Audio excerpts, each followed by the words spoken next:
Once upon a time, in a warm and busy neighborhood in a simple town, there lived a man named Hassan. Hassan was the kind of man people write songs about. He was always there. If a neighbor's car broke down at midnight, Hassan was there. If a friend needed money before payday, Hassan was there. If a colleague needed someone to cover their shift, Hassan was there. If anyone, absolutely anyone, called him at any hour of the day or night and said, "Hassan, I need you," Hassan was there. He never said no. He never said, "Not now." He never said, "I am tired," or "I need rest," or "Can someone else help this time?" Hassan was available. Always. For everyone. People loved Hassan, or at least they said they did.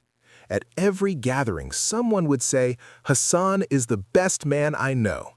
At every difficult moment, someone would say, "Thank God we have Hassan."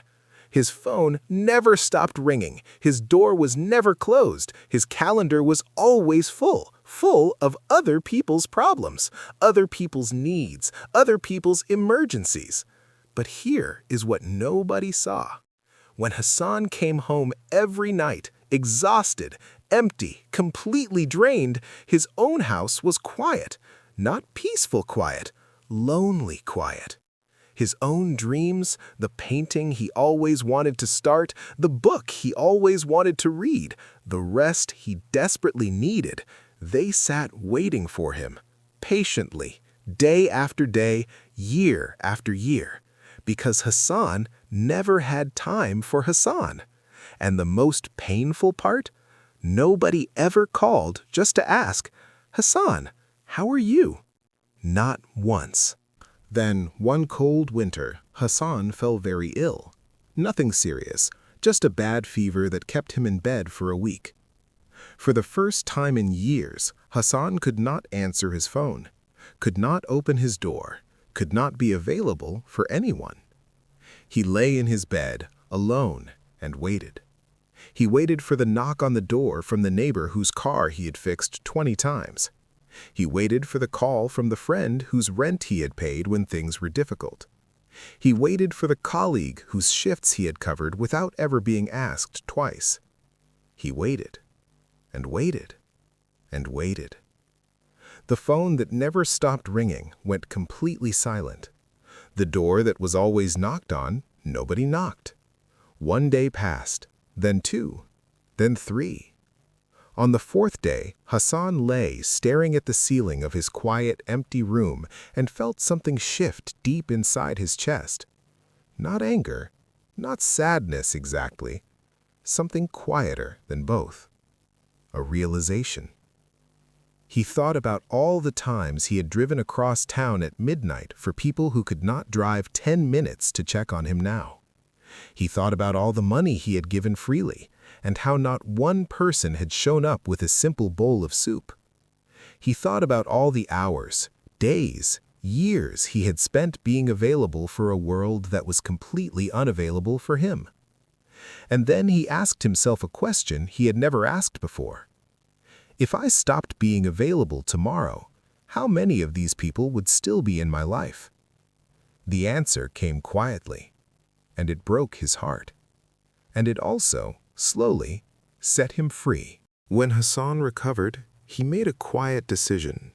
Not out of anger, not out of bitterness, but out of self-respect. He decided to stop being available for everyone.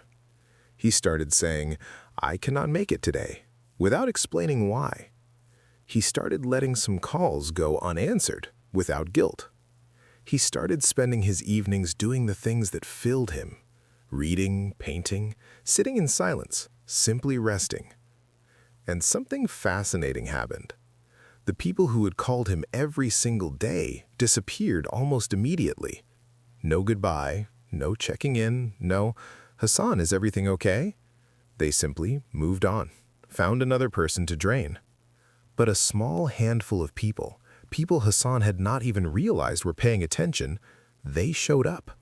Not because they needed something, just to sit with him, just to ask how he was doing, just to be there, the way Hassan had always been there for others. And for the first time in his life, Hassan understood the difference between people who valued his presence and people who only valued his availability. One evening, Hassan sat on his porch watching the sunset, something he had not done in years because he had always been too busy being somewhere else for someone else. His oldest friend, Kareem, sat beside him. They sat in comfortable silence for a long time. Then Kareem said quietly, "You seem different, Hassan. Lighter somehow." Hassan smiled and looked at the golden sky and said, "I finally stopped being a candle for people who were never afraid of the dark." Kareem looked at him for a moment, then nodded slowly. "And how does that feel?" Hassan took a long, deep breath of the cool evening air. "Like I can finally breathe."